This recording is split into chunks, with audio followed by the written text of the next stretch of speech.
The Truth About Self-Care, October 5, 2021. One depressing morning in the midst of my last term as a freshman in college, I woke up to the annoying sound of my alarm. The alarm sound that I've been hearing for the past couple of months.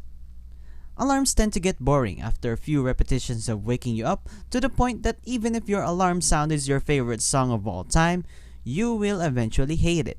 At least that's the case for me. After that, I then struggled for at least 30 minutes before getting myself to sit straight up on my bed to get ready to stand. Let me tell you, that's the hardest part of the day, but you gotta give it all to conquer it, right? With eye crumbs and dried spit still stuck on my face, I went on to find the light switch. Tap here, tap there, tap everywhere, and boom! There it was. A click and all of a sudden, a bright dashing light revealed the room's messy interiors.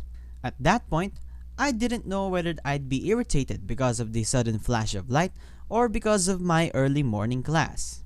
My mind scrambled and complained about different things. How it's either so cold or so hot, how I wanted to get back to bed, how I hated the school registrar for giving me such a shitty schedule, and anyone and anything I can be mad about. Papers from last night reminded me why I have such a short sleep in the first place. Oh, how I would complain about another day of wasting my time for learning things I wouldn't really use in my work. But then I reminded myself that nothing would happen if I just frown my face and keep this dark cloud above my head. So I composed myself, arranged the mess on my desk, and sat down with my eyes wide open. I looked at the to-do list I prepared last night to check the things that I should finish for the day. First off, tick the habit tracker. This is very important to me. It contains a few morning rituals such as breathing exercises for at least 3 minutes, ticking the calendar, and drinking water. This should get my brain juices working already. After that, I take a quick shower to fully wake myself up. Just a normal warm shower with a gentle cold shock at the end. Then I prepare breakfast, preferably oatmeal and a banana. All this process should take only about 30 minutes before I can sit back down in front of my desk waiting for the first class of the day to start. This is how my mornings go every day. Depressing, irritating, probably a little less than miserable, then a few self-talk and my engines start to get going already. All that trouble of systemizing my day is a plan of action that's been in a constant trial and error process. I've experimented for months whether what order the tasks would work properly for me, what order of tasks would wake me up gradually and prepare me for the day. It's not something that I just spontaneously planned and can magically motivate me every day. It is just another piece of hard work that I choose to do daily. That is basically self-care.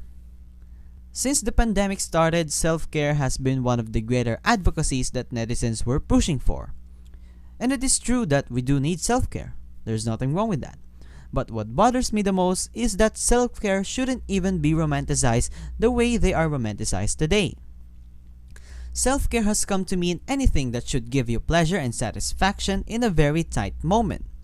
Self-care has come to mean eating ice cream when you're stressed, or getting a massage when you're tired, or watching bunny porn when you feel horny. Yeah, I know you do that when no one's around. Self-care has become an act of simply giving yourself that precious me time when everything is in ruins. I'm not saying that doing the stuff you love, the stuff that helps you release some mental tension, the stuff that helps you satisfy your kinks, is not good for you. These are all valid and quite healthy to do. Yes, it's true that we should get a break from time to time, but self-care isn't really any of that. I hate to break it to you, but we got self-care all wrong. To tell you the truth, self-care is a very ugly thing. Let's get that straight from now.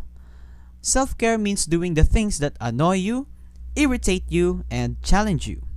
It means preparing an Excel sheet for tracking your finances, tracking the calories in your meal and probably not eating that much food you love, strictly enforcing a morning routine like I did, getting your ass up to exercise and sweat a lot, sacrificing sodas in exchange for water, tracking your habits, and making weekly and daily plans. I could go on and on to talk about tedious things that most people who only eats ice cream when they're stressed, gets massages when they're tired, and yeah, you again who watch bunny porn do from time to time. Self-care is hard work. It's not a temporary thing that you do to ease your situation. Self-care is about improving yourself, even if it means doing the things that you hate. Oftentimes, self-care is a lonely journey. Because you have to constantly consider yourself in your daily decisions, some people will get affected and left out along the way. Self-care means facing your boss and telling him straight to the face that he offended you early in the meeting. Or declining a girl's night out so you can finish your homework during the weekend. Or even the painful process of letting your lover go because the relationship isn't working anymore. That is self-care, full of wounds, scars, and yeah, broken hearts.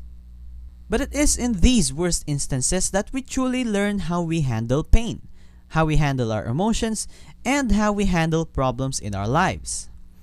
It is in the ugly experiences that we truly prove to ourselves that we are worth the person we are right now. Self-care means growing above the level of your previous self. It means growing away from certain people, moving on from certain relationships. The journey of self-care always entails leaving some people behind, and this is the hardest part of all, the harshest truth of all. What we can only do is, well, to accept it. You may lose some people in the process, but know that there are about 8 billion people in this world. You'll surely meet other people along the way, people who match you, people with the same values and priorities, people who will be willing to grow with you, people who actually want to be a part of your life. Self-care is a lifelong continuous process. It is all about figuring out who you really are and how you really function. It always needs the unattractive things that you need to do, like sweat through a workout, apologize and admit your mistakes, saying no to your best friend, or following through with a strict schedule. And it does not stop there. It doesn't ever stop because every day you'll learn something new about yourself, about your environment, about the people you choose to surround yourself with. It never ends. It should be a deliberate process that constantly aims to improve yourself. There are no breaks. There are no pit stops. It is a continuous process. This is why I think it shouldn't even be romanticized because this stuff should be normal. Aside from the fact that we are mistaking self-care for temporary pleasures, self-care is basically part of our daily lives. It should be about knowing yourself better and understanding yourself to consciously take control of your life. It should be about prioritizing yourself, your health, your career, your money, your relationships, and most especially, your peace. Self-care is all about being a better person every day. Self-care is about knowing that you have much potential and that you are willing to do what it takes to achieve it. Self-care is choosing the person you want to become. Self-care is all about, well, caring for yourself because at the end of the day, you only have yourself and nobody else to take care of you. People are so busy taking care of themselves that to depend on them for your welfare basically means abandoning yourself. Seeing the world even talk about this problem just proves how much people are taking themselves for granted. How much we're all pretending to be good when we're all breaking down from the inside. We are basically living a life that we are constantly escaping from. And this only plants the idea that someday things will get better. That someday we will be fine. That someday we can all figure it out.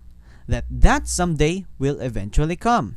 And we'll find ourselves growing old and weak, our family and friends moving away and dying one by one, while we are so focused on waiting for a future that will never come.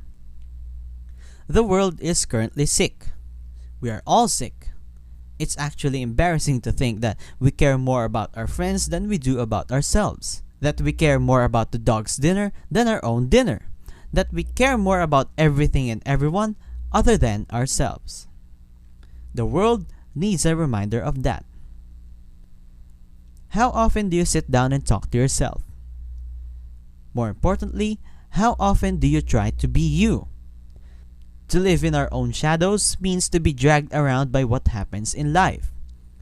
Isn't it better to decide what happens to our lives instead of life deciding what happens to us? A person who practices true self-care is someone who focuses on being a better person. A person who practices true self-care knows that it is more than ice cream, massages, and bunny porn. A person who practices true self-care, of course, cares for himself. This shouldn't even be romanticized or called to be normalized. It should be normal already. But again, that's me, and please, feel free to disagree. Hey guys, if you like listening to this article, you can check out more articles like this one on my website. Just click the link in the description box below. And yeah, don't forget to like and subscribe. And thank you for listening. Have a great day.